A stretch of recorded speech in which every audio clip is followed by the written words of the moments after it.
WNST Tower. This guy was dry inside, but the shocker of all shockers, head coach Brian Billick was in Minnesota doing all things Vikings and the Bills. Back now in the great state of Maryland where, the Ravens are a little better than advertised, I think, but certainly you got the shocker of all shockers in the Bills-Vikings game. Maybe one of the most shocking games in years in the NFL, right? Yeah, I think if you wanted to put a bet, a sure thing, a cod lot guarantee on two games this weekend, it would have been for the Bills going into Minnesota, getting whomped by the Vikings, and the Patriots rebounding after a loss, which they always do, and getting beat all but on the road against the Detroit Lions. Those two games were shocking. You know, Minnesota I saw a couple weeks ago in the opener against San Francisco. They looked unbeatable, balanced, defense was playing well. They had absolutely nothing. There was no energy. Cousins looked terrible. The defense was getting gashed by Josh Allen, the rookie quarterback for the Buffalo Bills. They were giving up big plays. It just goes to show you, that's the exciting thing about the league right now. It is absolutely a wide open contest across the board. And whatever it is you think hang on, because next week's games could change. That's what I said to Luke. We don't know anything about this league, but for the Ravens, I guess the Cincinnati game and falling behind. Boy, talk about a flat start, Coach. I've been at this a long time. I'm tweeting 90 seconds into the game. That's the worst start in Raven history. 3-and-out, get your quarterback killed, first play, touchdown. And yet they responded defensively, had some special teams problems. But more than that, just home cooking and throwing the ball more than running the ball. And Flacco even said maybe we could have thrown the ball even more. But I know you're of the mindset that you have to run the ball. We're still waiting for the Ravens to do that really effectively, especially with a 2-touchdown lead. Well, but you do what's working, and if the passing game is working, that Denver front seven's pretty good, and if they're going to let you pass the ball, then you do it. Yeah, if you'd have gone in saying, well, Flacco's going to have to throw the ball 40 times against the Broncos, and with that pass rush, with Von Miller and Chubb coming off the edge, you think, oh boy, I don't know if I like that number, but obviously it's what worked for them, and other than that tough early start, the defense was brilliant because other than those first two series, of course, one was on a short field, they basically shut out the Denver, the undefeated Bronco, all but at home. The challenge now is obviously, as it has been, you got to take it on the road to Pittsburgh, where it's been a little bit of a tough struggle. So that's the challenge for Joe and this offense, because they're going to need to be able to run the ball. If you go over the last couple games in Pittsburgh has run the ball very well. So I think the challenge is pretty clear-cut when you look at how the games have transpired over the last couple of years. Joe's got to play well on the road, and they can't let the Steelers run the ball the way they have the last two times they've played in Pittsburgh. Coach, winning without your best football players is, hard to do anytime, but certainly for the Ravens, when they haven't had Brandon Williams, when they haven't had Jimmy Smith, they played this game now without Smith, without Mosley, and they're still waiting for their first-round tight end to get back on the field, and I know Joe Flacco has mentioned he's looking forward to that. This is a nice piece for them, I think, defensively, when they're winning football games without two $10 million players. Yeah, and the fact that you're going to get guys back. Ostensibly these guys can eventually get back. So that's, anytime you can survive or play well with your backups. Two things. One, the boost, the emotional boost you get when the good guys come back.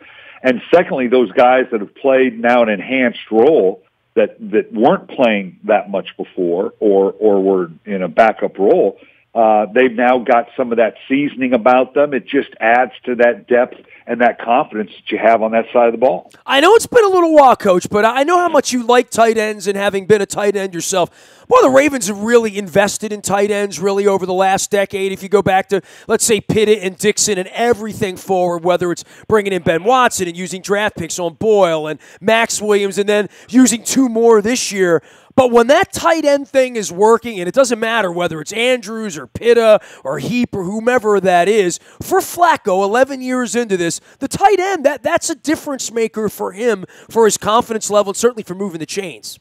Well, that's when he's been at his best, wasn't it? When he had Pitta going and Dixon and Ben Watson, and that's when it's a comfort zone you can go to in a critical time.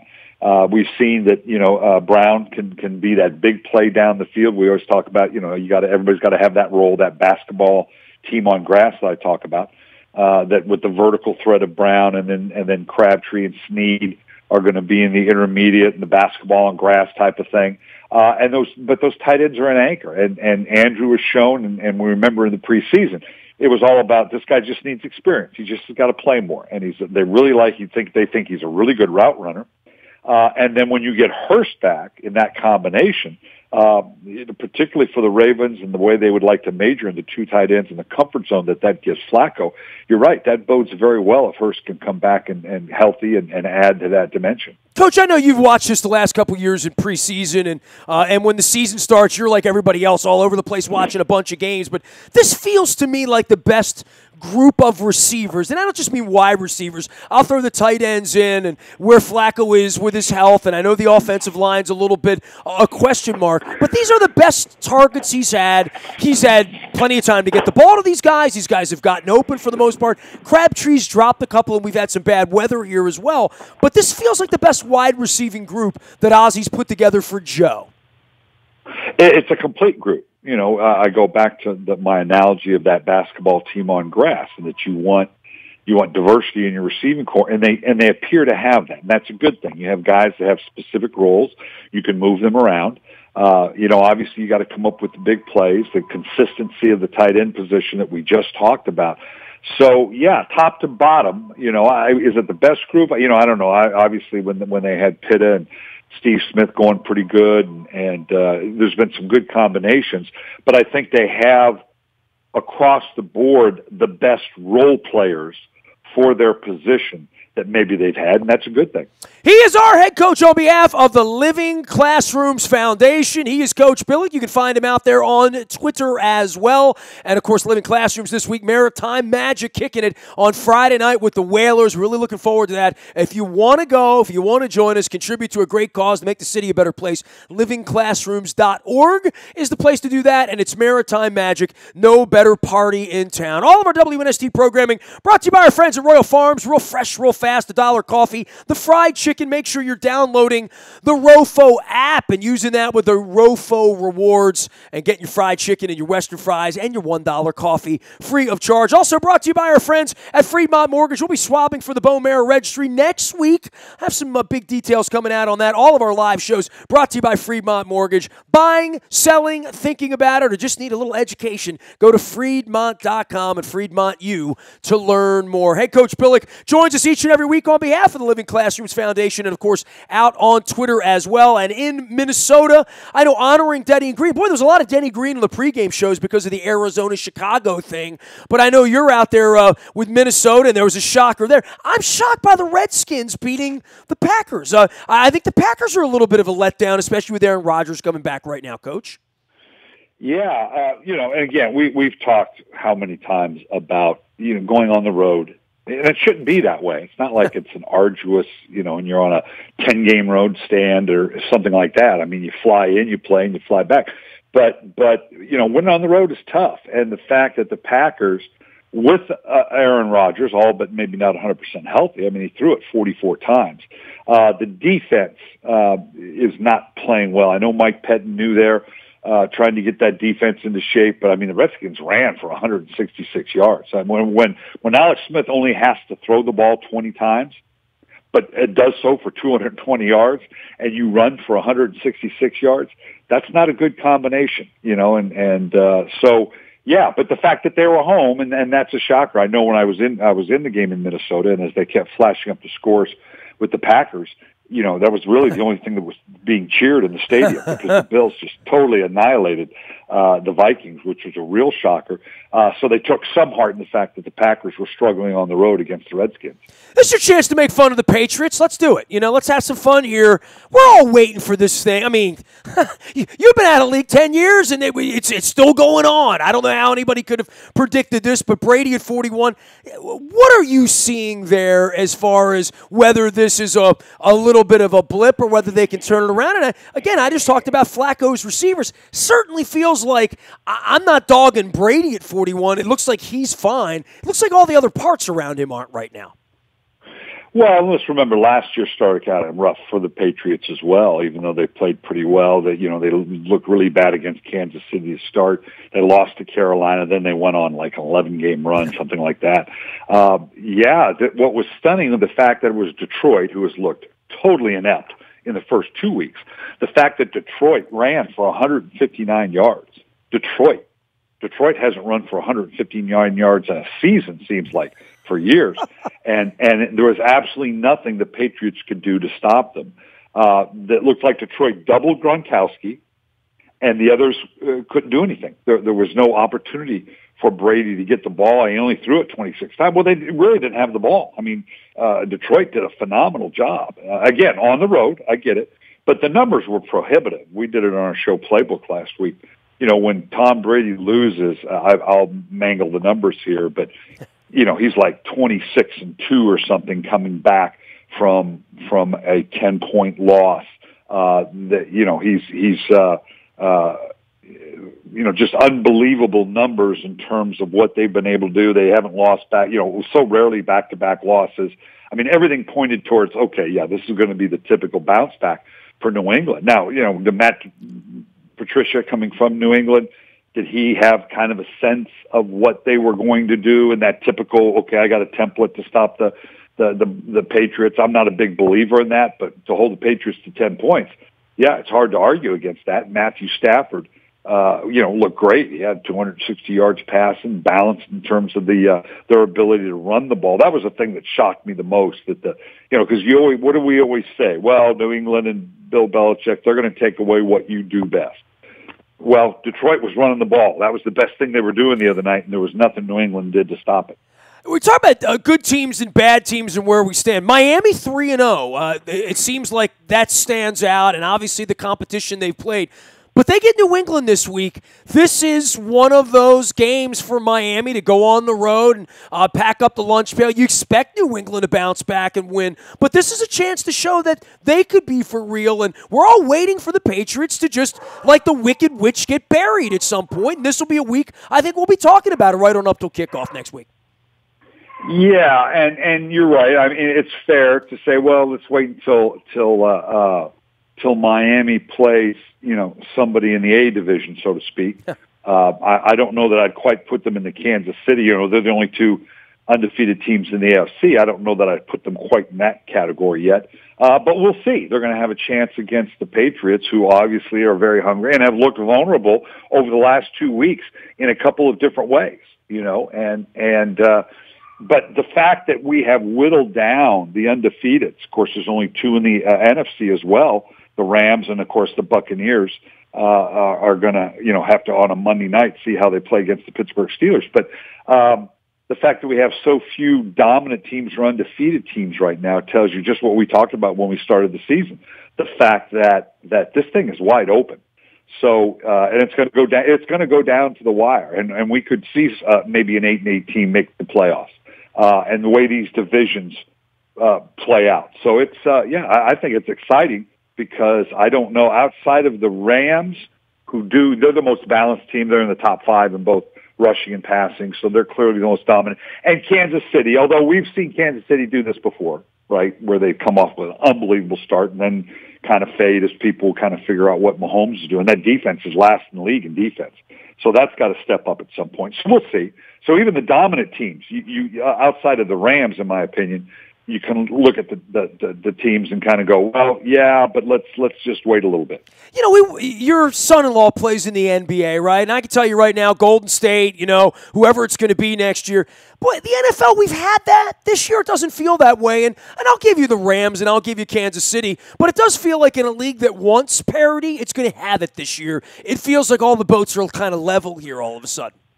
Yeah, and there's always the debate whether that's good or not. I think parity is great. The more competitive keeps the races competitive later into the season. So those games in December, more teams are involved with meaningful games. There's also those that say, no, you need that dominant team to everybody hate. You need the Patriots to be good so you can hate them. You need the Yankees and the Red Sox to be good so you can hate them. You need Golden State to be good, continue to be good, because now everybody's an underdog and you can hate them. So, that you can argue both sides of it. I'm waiting for Pittsburgh to get bad so I can hate them, Coach. There you go. But it will make this, what I'm getting at is that I think come late December, when sometimes these things are already determined and there are a lot of games that are being played that, you're not going to have a lot of interest in. I think we're going to have a lot of games with a lot of interest as we go into December because I think it's going to be very balanced. Well, Houston's no good, huh? I mean, that's a broken expectation there that you wake up and find yourself where you are in the standings at this point in the season. That was not expected for them. And maybe Dallas, too. I mean, both of the Texas teams, harbored thoughts of winning 10 or 11 games this year. Doesn't look like it's going to happen. Yeah, Houston, we talked about it, that Deshaun Watson, I was really excited to see Deshaun Watson come back. I'm just so excited about his development last year. They were going to get healthy on defense. And so, in what looked like it's going to be, and it still could be because of the nature of it, a very, very competitive division. But Deshaun Watson looks rookie-esque now. He's approaching 60%. He's got 5 touchdowns to 3 interceptions. He looks like what we might have expected him to look like last year. So we'll have to see. And then defensively, they just haven't been able to. But the good thing is, like we said, they're in a division now that is going to be wide open. We saw that Jacksonville is vulnerable now. Indianapolis and Andrew Luck looks like they're rebounding here a little bit. Tennessee had a good win against Jacksonville. So, like I said, that's a division. That may be one of the divisions that could be a surprise because of what it would take to actually win the division. Hey, Coach Brian Billick joining us here. You can follow him at Coach Billick out on Twitter and, of course, at the NFL Network, doing his playbook each and every week. Bad teams, the Oakland Raiders. We start to talk about the offseason of all the noise that went into Gruden and where they were. 3 weeks in, they give Khalil Mack away, and I'm starting to wonder whether they're going to win a game this year. Yeah, it's beginning, and the supposition going in early was, as it passed Gruden by, and which is ridiculous. I mean, at the end of the day, they're just a bad team right now, and the fact that they gave up a play, and then Khalil Mack goes to a Chicago team who's playing really good. Chicago may be one of the best defenses in the league right now. I mean, you can't run on them. They lead the league in sacks. So when you make that kind of determination, and there are legitimate business reasons for you to do that, I get that. But it's not good, when you let a player like that get away and then you go out and not play well and better defensively than you were. There's a lot to go on there, and Derek Carr and the expectations with Derek Carr. And I imagine we're at some point, because that's what losing does. It starts the conversations around it. We may start to hear a little bit more about, Gruden and Carr, and is that going along? Are they utilizing him right? And is he the real deal? And so this thing, all of a sudden, with all the expectations coming in, the drama there could really, I'm not going to say that they're going to go, 0-16, like I say before, but I'm with you. I look at it and go, okay, you look at the schedule and tell me where they're going to win a game. They probably will, but I don't know that I'm going to look at their schedule and say, oh, yeah, this is where they're going to get a win. I don't think I've talked to you a lot since the Khalil Mack thing happened. I don't know that I've heard you talk about it even on the network, but I put you in that position and our franchise in that position and say, well, let's say you come in and you and Ray Lewis never get in a room, never speak, and all of a sudden he's gone. Would have changed your career, would have changed the franchise here, and certainly for the Raiders trying to move to Las Vegas with a player of that ilk, of that age, of that dominance, and then what he's done in Chicago to literally just come off the street into a new franchise in a new place and run around and line up on a defense and make it look this easy 3 weeks in. The whole thing smells even worse at this point for Gruden, for the Raiders, and I think for the future of their franchise. Well, and you have to make that calculation. What is the value and how much you're willing to pay? Also, particularly looking down the pike, which you have to do, they're going to have to pay Carr here at some point. And he's going to get one of those big, quarterback contracts. And so you can't pay everybody. And you've got to spin it forward in terms of the budgeting. Well, if we give Mac this, then that's going to limit our ability to pay Carr that, and this, that, and the other. So there's a lot that goes into it. But, yeah, you let a player They basically said, we don't think Khalil Mack, John Gruden had said many times, well, we had him last year and we weren't that good defensively. Like he was the reason that they weren't very good. But you let a player like that get away for whatever calculation you have, and he plays the way he's playing, then yeah, that hits your credibility a little bit. And that locker room will look at the organization, not just Gruden, but the organization a little bit, going, oh, wait a minute now, do these guys know what they're doing? All right, this week we got Maritime Magic. That's the big thing that Living Classrooms does. Everyone knows you're involved with Living Classrooms. I bring James on from time to time. We talk about the city. I live in the city, Coach, and I've seen some issues here of late, and I know the folks at Living Classrooms try to make the city better. Tell everyone out there about your involvement with Living Classrooms and why you get involved and the good work that they do down there, because I don't get a chance to ask you that too often, but we don't have something to sell like Maritime Magic and the Whalers this Friday night, and I do hope everybody comes down this week. Oh, I do too. It's a great event, but obviously to support Maritime Magic and, the Living Classrooms, I've been involved with them since I got here in 1999. I went down and did a function down there and James Bond and Parker Rockefeller and the group that they had down there. And just what they're doing for the city, the investing in the youth in our city. Yes, obviously there's a lot of things that you got to do from the government standpoint to support our inner cities and the infrastructure, but it's got to come from us as well. And James Bond and Living Classroom, the group that they do, the empowering that they do with the young people, giving them a path, obviously to improve their lives at so many different levels.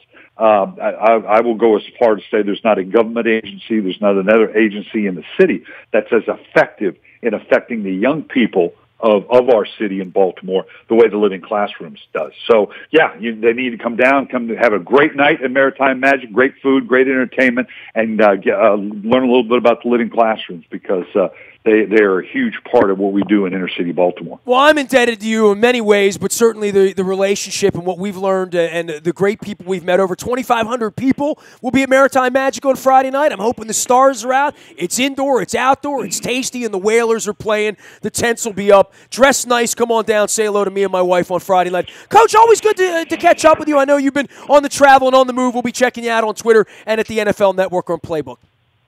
Sounds great. You got it. There he goes. Head coach Brian Billick on behalf of the Living Classrooms Foundation. Learn more about Maritime Magic at livingclassrooms.org. You can also email me, nasty@WNST.net. I will point you in the right direction. We're out in the Buy at Toyota.com Audio Vault 24 hours a day from anywhere in the world on your mobile device by downloading the TuneIn Radio app. We do come in crystal clear from anywhere in the world. The morning newspaper ships digitally to your email inbox at 7 a.m. It's all free of charge. And brought to you by Planet Fitness and PlanetFitness.com, where it's always $10 a month to get in the best shape of your life. Also brought to you by our friends at Laurel Park and the Maryland Jockey Club. Maryland Million coming up on October the 20th, the Turf Cup as well. You'll be hearing about that and finding the entries to Laurel Park at WNST.net on our front page, as well as in our morning newspaper each and every morning at 7 a.m.